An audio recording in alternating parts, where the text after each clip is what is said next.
Salut à tous. Après Tara et les glaces de Tara, c'est Jolokia qui est dans l'espace invité de la Cité de la Voile. Jolokia, c'est un bateau qui défend les couleurs de la diversité, de tout ce qui peut naviguer ou faire des régates un jour ou l'autre. Le bateau d'ailleurs est tout près là, hein. Il est sur les pontons de la base de Kéroman. Diversité, je ne suis pas sûr qu'on va beaucoup en parler, quoique on va parler d'olympisme aujourd'hui. Olympisme avec Pierre Lecoq, qui va être le représentant français aux Jeux de Rio au mois d'août prochain. Et Pierre vient de Saint-Brieuc. Donc on est vraiment ravis de l'avoir. C'est pas facile de les avoir. Et je m'en vais vite le rejoindre en compagnie de mon vieux camarade Gilbert Dréan.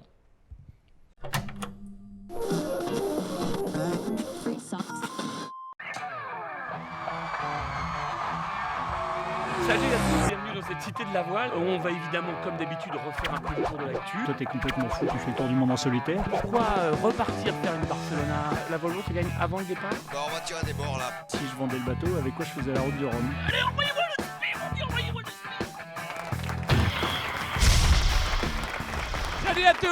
Salut à tous, bonsoir, bienvenue à Lorient-la-Blaze, bienvenue à la Cité de la Voile. Cité de la Voile qui vous accueille avec ces temps délicats. Salut Gilbert, la maison n'a pas volé à Kéroc? Non, elle a tenu le choc et moi je suis en forme presque olympique, Jimmy. Et bonsoir docteur. Bonsoir. Bonsoir docteur Pierre Lecoq, on est très Merci. heureux de t'avoir au Café de la Marine, d'autant plus que c'est jamais facile de vous avoir, vous, les Olympiens. Ouais, c'est vrai qu'on est toujours un peu barré aux quatre coins du monde pour les compétitions, mais en ce moment là on est en France, en Bretagne, pour préparer les championnats du monde. Enfin, on part après-demain, donc voilà, ça va arriver vite. Alors Pierre, toi aujourd'hui tu es le sélectionné olympique pour défendre les chances de l'équipe de France à Rio. Tu fais partie de ceux qui sont tombés dans la marmite tout petit. Tu avais quoi, 9 ans quand tu as commencé? Ouais, bah, j'ai commencé la voile, comme sûrement beaucoup ici, par des stages d'optimistes classiques. Après, je pense que c'était peut-être pas assez rapide pour moi, donc j'ai commencé à faire de la planche à l'âge de 9 ans et ça m'a tout de suite vraiment plu, quoi. Et pourquoi la planche? Bah, en fait, c'est vrai que ce qui m'a tiré dans la planche, c'était le côté vitesse, le côté planning un peu, qui est quand même pas mal d'adrénaline. Après, c'est vrai que mon père faisait beaucoup de planches dans les années 80. Je pense qu'il avait dû m'emporter sur sa planche quand j'étais petit et j'avais trouvé ça dingue, quoi. Donc j'avais vraiment envie de faire ça. Et puis c'est vrai qu'à l'époque, dans mon club à Saint-Brieuc, il y avait aussi pas mal de sportifs qui préparaient les Jeux Olympiques, notamment Frédéric Dutil, qui a dû être un des premiers mecs à me donner un cours particulier. Donc ça m'a donné envie, quoi. Et outre donc ton père qui visiblement t'a transmis le virus, tu as eu aussi longtemps le même éducateur qui s'appelait Pierre Gobert, je crois. Ouais, tout à fait. Pierre, donc c'est l'entraîneur du club de Saint-Brieuc, du CMVSB, et qui est aussi directeur. Et c'est vrai que depuis tout petit, c'est lui qui m'a entraîné, il m'a appris la planche et puis il m'a emmené sur toutes les compètes en France et ailleurs. Et là, d'ailleurs, même à Oman, il était toujours encore là, même si c'est vrai qu'il m'entraîne plus beaucoup, ça reste toujours une personne importante. Ouais, il est présent, quoi. C'est bien. T'es quelqu'un d'à part ou alors finalement c'est une aventure qui peut arriver à tous les jeunes là, qui sont là, qui adorent la planche à voile? Comment t'y as cru? Comment t'as fait pour travailler? T'avais du talent au début ou au contraire t'as passé des heures et des heures sur l'eau? Je pense qu'il y a sûrement une petite pointe de talent au début. Après, le talent, je pense qu'il peut faire la différence au niveau jeune. Je pense que voilà, j'ai eu une belle carrière en jeune sans forcément m'investir comme un dingue. Je pense que voilà, il y avait la passion de la glisse, la passion de la régate aussi. Et le fait de prendre beaucoup de plaisir sur l'eau, ça a été un leitmotiv depuis tout petit et je pense que ça m'a bien aidé. Après, passer le cap et rentrer niveau senior, là, tu as beau avoir du talent, ça sert à rien si tu n'enchaînes pas les heures et les heures, quoi. Alors Pierre, justement, tu étais déjà mordu, mais tu avais 15 ans quand Faustine Mérette, la Brestoise, a été sacrée championne olympique. Est-ce que tu vois, c'est un rêve, c'est des émotions fortes et est-ce que ça donne envie d'aller jusque-là? Bah ouais, complètement, parce que c'est vrai qu'en planche, les Jeux Olympiques, c'est vraiment l'épreuve reine en planche à voile olympique. C'est une régate tous les 4 ans, donc on sait que t'as pas le droit à l'erreur, quoi, parce que ça se reproduit quand même très rarement. Et ce qu'a fait Faustine, bah, c'était incroyable. Moi, je l'ai vécu en live à la télé et c'est vrai que bah, c'était dingue parce que Faustine, c'est pareil, j'avais déjà croisé, donc j'avais des étoiles plein les yeux, quoi. Et quand Faustine est championne olympique, tu es déjà au pôle à Brest ou tu es encore à Saint-Brieuc? Alors, je suis resté à Saint-Brieuc jusqu'à l'âge de 18 ans en fait. J'ai pas fait du tout de sport-études ou quoi que ce soit. Je suis resté jusqu'à l'âge de 18 ans dans mon club, m'entraîner un peu solo, mais ça a marché, quoi. Alors là aussi, tu as franchi tous les échelons parce que tu as disputé plusieurs championnats du monde jeunes et tu as été champion du monde ISAF en 2007. Voilà. Et après, il y a un autre champion du monde, c'est dire que le vivier breton est d'une richesse incroyable, Titouan Le Bosc, là, qui est devant nous. Et après, tu prends la décision de privilégier tes études et de faire dentaire. C'était un crève-cœur, c'était une décision difficile. Ouais, c'était difficile. Je pense que si je m'étais écouté, je pense que j'aurais fait carrière direct dans la planche, mais il y avait mes parents qui étaient au-dessus et qui me disaient tu vas pas aller trop vite là et tu vas déjà te concentrer sur tes études. Et je pense que ça a été important et mine de rien, bah, même si ça a été vraiment dur de couper totalement, d'arrêter la planche et puis de se consacrer à la médecine qui est quand même compliqué parce C'est que pas rien. voilà, tu bosses 10 heures par jour pendant 2 ans mais bon, je pense que mine de rien, ça m'a servi en quelque sorte parce que bah, ce que j'ai vécu pendant ces années-là, je pense que bah, ça m'a bien forgé pour la suite, même si ça a été dur après de reprendre le haut niveau en senior. Oui. Bah, déjà, j'étais libéré d'avoir un avenir qui était sûr. Et puis ça m'a aussi aidé à connaître un investissement énorme. La première année de médecine, je pense que pour ça, il y a pas meilleur.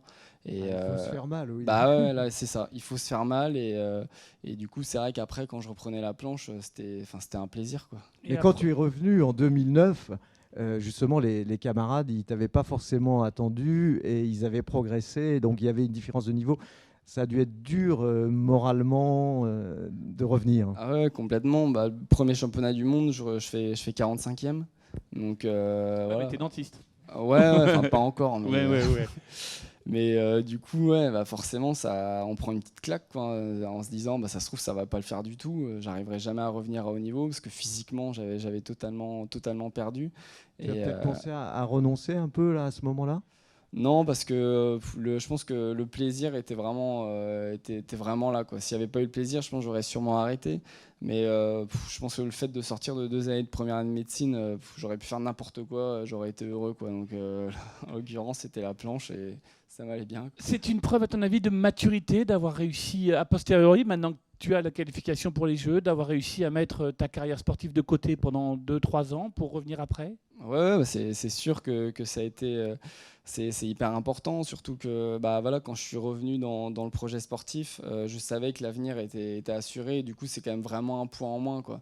Et ce qui était aussi vraiment super, c'est que pendant toutes ces années d'études, j'ai pas fait que penser planche à voile tous les jours non plus, quoi. Et je pense que c'est important aussi d'avoir un petit échappatoire de temps en temps et de faire autre chose, quoi. Oui, ça t'a un peu oxygéné. En tout cas, tu es quand même revenu assez vite. Tu as fait 5e au championnat d'Europe 2011. Et puis après, tu es remplaçant de Julien Bontemps, qui était notre représentant donc au JO Les 3 dernières fois, Gilbert. de Londres. Oui, oui, mais Ouais. voilà, il est le remplaçant. Est-ce que là, c'est un cap que tu franchis? Et puis, est-ce que tu as vécu aussi une PO dans l'antichambre? Ouais, complètement. Je pense que ça m'a vraiment aidé parce que du coup, j'ai vécu la préparation olympique de vraiment près. Et je me suis vraiment rendu compte justement du côté professionnel de la planche olympique, de vivre ça au jour le jour avec Julien. Je me suis vraiment rendu compte de l'investissement qu'il fallait y mettre. Et ça, je le connaissais pas avant, quoi. Et du sérieux, de l'hygiène de vie, de l'investissement de tous les jours qui était énorme. Et là, je me suis vraiment rendu compte de ça et je me suis dit, bon, bah, pas de secret, quoi. Faut se faire ça, quoi. Tu as une routine journalière? Tu as un rythme de vie journalier? Non, c'est vraiment, c'est un peu, enfin, c'est pas décousu, mais en fait, ça dépend des semaines. Il y a des semaines où ça va être très typé préparation physique. Nous, en planche, c'est vrai que c'est un des sports olympiques en voile qui a une particularité, c'est quand même qu'il y a un investissement physique qui est important. Et moi, je fais quasiment autant de vélo que de planche à voile, quoi. Et c'est quasiment 50% de préparation physique, 50% de planche à voile. Donc il y a des semaines où ça va être planche à voile tous les jours et d'autres semaines où ça va être peut-être du vélo, de la muscu, etc. Donc c'est très varié, quoi. Tu es un vrai breton des Côtes-d'Armor. Comment tu vis la mer aussi, hors compétition, disons, quand tu n'es pas dans le cycle infernal? Bah, dès que je peux, c'est aller m'amuser dans les vagues, aller faire un peu de fun, aller faire un peu de surf. Enfin voilà, Tu sais c'est. tout faire, toi, tu sais tout faire en planche, quoi. Ouais, bah après j'aime ça aussi quoi. Oui. Depuis tout petit, j'ai grandi dessus et c'est vrai que même quand j'arrêterai l'olympisme, bah voilà, je sais que je continuerai à faire de la planche, que ce soit dans les vagues ou en surf ou autre. Je pense que l'adrénaline est toujours là quoi. L'équipe de France, ça a toujours été le cas. Il y a beaucoup de talent, donc la concurrence, elle était rude. Il y avait le Carnacois Louis Giard, il y avait Julien Bontemps, bien sûr, et puis Thomas Goyard, qui lui est un néo-calédonien, maintenant au pôle de La Rochelle. Il y avait quand même beaucoup de pression pour décrocher ce ticket. Ouais, bah c'était l'équipe de France. C'est vrai que là, c'était une des équipes les plus denses au niveau mondial. Julien, il était champion du monde en 2014. Donc voilà, ça montre un petit peu le niveau de l'équipe. Et c'est vrai qu'on savait que pour aller décrocher ce ticket, ça allait être compliqué. Et ça l'a été, quoi. Ça a été la bagarre jusqu'au bout. Donc, Et tu le sentais, excuse-moi Gilbert, tu le sentais, tu sentais que Oman, c'était ta semaine, parce que c'est à Oman que tu as décroché ce ticket pour les Jeux. Ouais, ça a été, oui, à Oman, tout s'est déroulé parfaitement. J'arrive sur la compétition, je pense que je m'étais vraiment bien préparé. Et puis d'entrée de jeu, ça enchaîne bien, quoi. Je veux dire, je pars sur des victoires, sur les 6 premières manches, j'en gagne 4. Donc direct, tu pars voilà, dans un bon rythme. Psychologiquement, ça allait. Je voyais aussi que les autres Français, mine de rien, ça jouait aussi. Était pas forcément au top. Donc du coup tu te dis déjà je suis premier français, ça je sais que je sécurise ma place entre guillemets et après du coup d'aller chercher le titre, c'est venu un petit peu en bonus quoi, mais voilà quoi. Justement, 2015, ça a été un peu l'année de la montée en puissance parce que tu avais gagné la semaine olympique d'hier. Après, au test event de Rio, tu avais fait aussi un podium. Ouais. Et puis, donc, il y a eu Oman, quoi. Mais moi, ce que je veux savoir, c'est est-ce que ça crée, par exemple, de la tension un peu entre vous à l'approche des grands rendez-vous? Parce que vous êtes bons camarades, vous vous entraînez toujours, vous progressez ensemble, mais après, il n'y a qu'un ticket. Ouais, c'est vrai que c'est une question qui revient souvent de savoir comment ça se passe sur le parking. Mais de ce côté-là, ça va, il n'y a pas de. Je veux dire, il y a une très bonne ambiance. Je pense que notre entraîneur Stéphane Jaouen vraiment a fait, moi je trouve, un super boulot pour maintenir la cohésion du groupe jusqu'au bout. 2 semaines avant le championnat du monde, on était encore à La Rochelle à s'entraîner, à se tirer la bourre ensemble. Donc ça montre que on a fonctionné en équipe jusqu'au bout quasiment. Après c'est vrai que plus ça allait dans l'année et plus c'était tendu quoi. Forcément il y avait moins d'échanges et puis on passait plus sur un mode de fonctionnement peut-être un peu plus perso quoi. On échangeait peut-être un peu moins entre nous etc. Mais bon c'était normal aussi quoi. C'est justement ce que tu as vécu par exemple pour les examens en médecine. Est-ce que ça t'a servi psychologiquement par exemple à gérer la pression de ces grands rendez-vous? Je sais pas. Après, c'est vrai que quand mes proches. T'es obligé tes collègues à t'appeler docteur sur le parking ou pas? Non. Mais je suis pas encore docteur en plus, qu'il faut que je passe ma thèse pour ça. Et là, c'est pas encore gagné. Là. Mais chaque chose en son temps. Tu vas la présenter avec la médaille, ça ira. J'espère, ça aide. ira. Mais non, après, je pense que les gens, mes proches qui me suivent sur les compétitions disent que je suis une nature assez cool. Et c'est vrai que par opposition, quand j'ai passé médecine, je pense que j'étais vraiment mais dans un stress mais total, à pas dormir et tout avant les examens. Enfin, je savais que je jouais quelque chose de gros.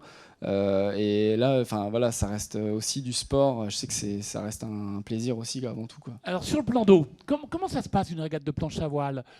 C'est des longs bords, c'est quoi, 1 mille, 1 mille et demi? Quelles sont tes qualités? Quels sont tes points faibles? Dis-moi tout ça un petit peu, Pierre. Les manches en fait de planche à voile, elles sont assez courtes. Elles font en 20-25 minutes. Hélas, la voile commence beaucoup à ressembler à des manches de planche à voile. Ouais, c'est vrai. C'est le côté spectaculaire qui doit revenir en avant. C'est vrai que du coup, ça ressemble un peu à un sprint, quoi. Il y a le départ et le premier bord de près dure à peu près. Le premier bord de près dure environ une dizaine de minutes. Grand max, voire des fois ça peut être 5 minutes, ça peut être très court. Donc le départ et le premier prêt sont hyper importants. Et après en fait ça reste un parcours olympique quoi. Donc un bord de prêt à tirer et puis ensuite un portant et souvent c'est une banane en fait. Donc on répète ce parcours là 2 fois et voilà, après c'est le premier qui franchit à gagner quoi. Alors, ce plan d'eau de Rio, en fait, il t'a plutôt bien réussi jusqu'à présent, hein, puisque tu as fait des podiums dans les 2 test events. Il est comment techniquement? Quelles sont les conditions dominantes? Faut s'attendre à avoir tout, avoir de tout, parce que c'est vrai qu'il y a, nous, majoritairement, on a eu plutôt des conditions de vent médium sur la période des 2 test events. Que tu aimes bien. C'est ton Oui, truc, c'est ça. Hein, parce que Non. Oman aussi, c'était pas trop fort. Non, c'était pas trop fort, c'était typé médium, donc c'est vrai que c'est des conditions dans lesquelles, techniquement, c'est en place, physiquement aussi. Tu Donc, passes ta journée à pomper, c'est ça. Vous êtes ouais, très c'est physique, ça, c'est mon hein, truc. c'est- Ouais. Très physique. Non, mais il n'y a pas que du pumping non plus, il y a aussi beaucoup de placements tactiques, stratégiques, etc. C'est vrai que c'est des conditions dans lesquelles il y a beaucoup de coups à jouer au niveau tactique parce que les planches ne vont pas encore trop vite. Et du coup, il y a beaucoup de jeux de placement avec les adversaires et tout, et c'est ça qui est intéressant. Et sur un premier bord de près, on peut imaginer combien de virements de bord en planche à voile. Ça va dépendre totalement de la force de vent. C'est-à-dire qu'en fait, à partir à partir de 12 nœuds, 10-12 nœuds, en fait, on recule notre pied de mât et on navigue comme un funboard, en fait, uniquement sur l'aileron. Et là, en fait, il faut faire le moins de virements possible. Parce que voilà, le virement coûte très cher et perte de temps énorme. Donc ça peut arriver qu'on fasse 2 virements sur un bord de près. Par contre, si le vent est beaucoup plus faible, là on va utiliser un mode de navigation beaucoup plus proche, beaucoup plus serré du vent. Ça va ressembler au laser, ça va ressembler à autre chose. Là on peut faire 10 virements sur un bord de près, quoi. Donc ça peut varier totalement. Alors Pierre, avec ce titre de champion du monde, tu as forcément un peu de pression et donc une étiquette de moins d'être. Tu es au moins parmi les favoris. Comment est la concurrence? Tu m'avais parlé aussi d'un Chinois qui montait en puissance. Ouais, c'est vrai qu'il y a un Chinois l'an dernier qui a été présent sur quasi tous les événements.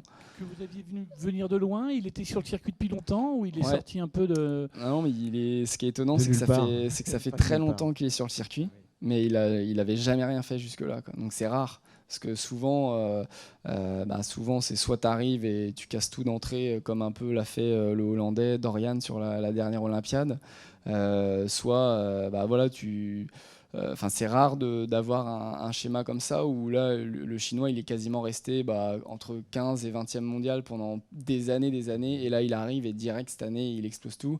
Entre temps il a changé d'entraîneur et il est entraîné par un ancien champion olympique, Tom Ashley là, de 2008 et je pense qu'il lui a montré un peu comment ça marchait, quoi.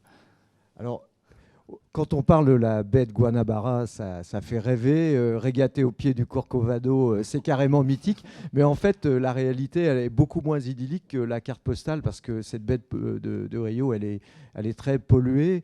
Toi, tu as régaté sur plusieurs années. Est-ce que c'est vraiment problématique pour vous? Les premières années où on a été là-bas en 2013. Et là, on s'est dit que ça allait être compliqué, quoi, parce qu'à chaque bord, quasiment, on devait s'arrêter pour enlever des sacs plastiques, pour enlever de tout, quoi. C'était Des portes de réfrigérateur. Là, t'avais le choix. Là. Mais depuis, ça s'est quand même vraiment amélioré, surtout sur les compétitions. Il y a un effort énorme qui est mis en place par l'organisation et que sur les deux. On nettoie le plan d'eau. Quoi. Ouais, C'est on Il y nettoie, a, on il y a une nettoie. flotte d'éco-navires Ouais, c'est ça. qui vont C'est nettoient ça. le plan d'eau. Et du coup, il n'y a plus rien.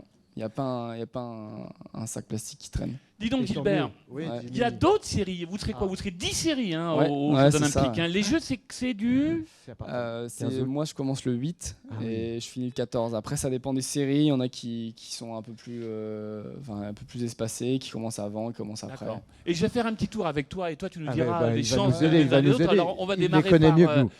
Peut-être parce qu'on a notre plus grosse chance de médaille, qui est Bah, les NACRA. Ouais, l'équipe de France de voile, elle a de sérieux atouts, mais les Jeux, hein, c'est une compétition très particulière et forcément, on pense à Billy Besson et puis Marie Rioux qui vont être nos premiers chercheurs d'or avec trois titres de champion du monde consécutifs et peut-être une 4e couronne qui sont en train de conquérir là en ce moment donc en Floride parce que le mondial se déroule actuellement. Donc, ce sont vraiment, c'est la meilleure chance. Ouais, tout à fait. C'est vrai que Billy et Marie, en plus d'être incroyables sur l'eau et de marquer l'histoire de l'olympisme, parce que je ne sais pas si ça s'est déjà fait de remporter 4 titres de champion du monde d'affilée dans une même Olympiade. Même pas Robert Nagy. Tu vois. Donc 4 titres de champion du monde d'affilée, c'est juste incroyable. Ouais. Et puis c'est vraiment une locomotive énorme pour l'équipe de France, quoi. Ça crée une émulation de C'est dingue. important cette dynamique Ouais. justement. Ouais. À Ah, Weymouth, c'est hyper. presque au contraire la spirale un petit peu de Infernal, la défaite, alors Ouais. qu'on ne souhaite pas. Ben Hensley, Robert Scheid, je crois qu'ils en ont eu Voilà. plusieurs, même plus. Dis donc, on avait Franck Camas là, il y a 15 jours à ta place. Comment tu as vu l'arrivée de Franck sur le circuit olympique? Bah, moi, c'est vrai que je l'ai vu un petit peu de loin parce que je naviguais pas avec lui en Accra, mais en tout cas, c'était une bonne chose de voir que même des mecs comme Franck pouvaient s'intéresser à l'olympisme et s'y investir comme il l'a fait, quoi. Il a vraiment été jusqu'au bout et malheureusement non à cause de sa C'était blessure. courageux de sa part. Hein. Mais ouais, complètement. Et puis ça a été compliqué parce qu'il a dû réapprendre un support de A à Z. Donc c'est vrai que. Gilbert, on a les solitaires aussi. Oui, le les film solitaires. d'abord, ouais. L'enfine Jonathan Laubert, lui, il avait décroché une médaille de bronze à Weymouth et il est toujours vraiment au top au niveau mondial puisqu'il est vice-champion du monde en Nouvelle-Zélande. Jonathan, le Nantais aussi, voilà, c'est une réelle chance. Et En puis, laser. en laser, alors Jean-Baptiste Bernaz, et lui, Jean-Baptiste, il vient de signer une très belle performance donc de 2e à Miami. Il est vraiment monté en puissance cette année aussi. Ces derniers mois. Ouais. Voilà. Il est allé vivre au Brésil et s'entraîner. Donc il connaît aussi le plan d'eau et ce sera un atout dans son jeu. Robert Scheid, c'est une légende au Brésil, c'est la superstar des Jeux. Ouais, je crois que Jean-Baptiste le connaît mieux que moi, il saura mieux en parler, mais ouais, c'est vrai que c'est un mec qui a, je sais pas combien, 5 médailles olympiques, je crois, autour du cou. Oui, c'est ça, pas loin depuis 96. Donc quand tu sais que c'est forcément sur espacé de 4 ans à chaque fois, ça impose le respect. Ouais. Et il vient encore de terminer premier à Miami. Ouais. On peut l'imaginer comme porte-drapeau du Brésil. Ce serait fantastique. C'est possible, pour la voile, c'est possible. Les planches aussi, alors les planches femmes. Alors les planches femmes, là, il va pouvoir nous en parler, bien sûr, Charline Picon. Alors elle a 31 ans. Charline, elle était au jeu à Weymouth. Elle avait fait 8e. C'était une déception pour elle. Mais depuis, elle a tout mis à plat et elle est vite revenue sur le devant de la scène internationale. Elle a été championne du monde en 2014. Et puis, elle a gagné le test event en 2014 et, si je ne me trompe, récidivé encore en 2015. Donc, Charline aussi, elle va vraiment à Rio pour faire parler la poudre. Là, Charline, elle est vraiment dans l'allure. Depuis le début de l'Olympiade, elle se place un peu comme la patronne du circuit. Et c'est vrai que là, même si au championnat du monde, elle n'a pas forcément joué devant, mais elle a joué un peu de malheur sur certaines journées. Mais en tout cas, elle sera présente aussi. Et ce qu'il faut retenir, c'est que là, l'équipe de France, je pense qu'elle a un potentiel de médaille à Rio qui est vraiment bon, je pense. Vous vous entraînez parfois ensemble, les hommes et les femmes? Ouais, ça nous arrive de nous entraîner, pas forcément parce qu'on n'a pas la même taille de voile, donc on va pas à la même vitesse. Mais par contre, on se croise quand même très souvent et il y a plein de choses on discute beaucoup, quoi, parce que les problématiques qu'elle rencontre, on les rencontre aussi. Donc, voilà. Et on a nos autres Bretonnes en 470, Gilbert. Oui, alors Camille Lecoing de la Brestoise, elle remet ça. Camille, elle avait terminé au pied du podium. Elle était alors, à l'époque, avec Mathilde Géron, elles avaient terminé 4e. Elles avaient perdu le podium dans la medal race. Elle aussi, elle est toujours... Camille, elle fait équipe maintenant avec Hélène de France. Et elles sont vraiment dans le top 5 mondial. Mais le 4-7 féminin, c'est vraiment une série très, très relevée avec néo-zélandaises, anglaises, autrichiennes et brésiliennes. Elles sont toujours... Elles sont toujours là et elles sont impressionnantes de régularité parce que quelles que soient les compétitions, elles sont toujours là elles sont toujours sur le podium, quoi. Et puis, ils sont des vieilles maintenant, les barreuses, les équipages de 4-7. C'est vrai, tu vois, quand on voit au jeu je crois que les deux champions olympiques au jeu en 2004, ils avaient 100 ans l'un et l'autre. Ils avaient été champions du monde en 84 et ils l'étaient à nouveau 20 ans. Tu vois un petit peu, toi, comment tu imagines un petit peu l'évolution de ces jeux en termes de support? Est-ce que des bateaux comme le 4-7, comme le Finn vont rester ou alors au contraire on veut de la voile qui vole? On ne sait pas trop parce que c'est vrai que avec l'arrivée du foil un peu partout là, ça donne envie et c'est vrai qu'on se dit que la voile mériterait vraiment d'avoir un support volant au jeu, quoi. T'imagines un mot à foil complètement. Gilbert, on a fait le tour. On a fait le tour un petit peu de la voile olympique. Un petit peu de la voile paralympique. La voile paralympique aussi. C'est dommage, pourquoi ils ne naviguent pas en même temps que vous, la voile paralympique? Ils sont sur les mêmes dates que les Jeux paralympiques. Donc du coup, c'est décalé d'un mois, je crois. Il y aura Damien Seguin en 2.4 et puis l'équipage de Bruno Jourdain de Carantec, donc en sonar. Moi, ce que je voudrais, est-ce que cette fois les Jeux, vous allez être à Rio, au cœur des Jeux, parce que souvent, la voile, elle est excentrée. C'est un vrai plus. C'était un focus.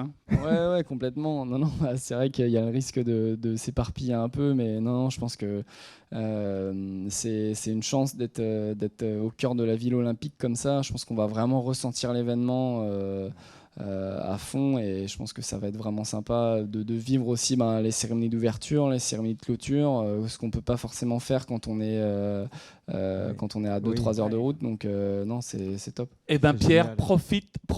Ouais. Gilbert, on aurait aimé parler Vendée Oui. Globe, on aurait Oui, pu mais parler on- d'autres choses. On en parlera dans 15 jours jour. avec nos autres invités qui seront Romain Tanosio et Sam Davis qu'on recevra au Café de la Marine. On était très heureux de t'avoir, Pierre, et Merci à tu vous. salues tous les Olympiens de notre part Voilà. parce que J'y manquerai on vous pas. admire. Salut, bye bye, c'était Bon le Café vent. de la Marine. On se retrouve à bientôt. Et puis les jeunes, hein, on compte sur vous pour venir ici dans quelques années.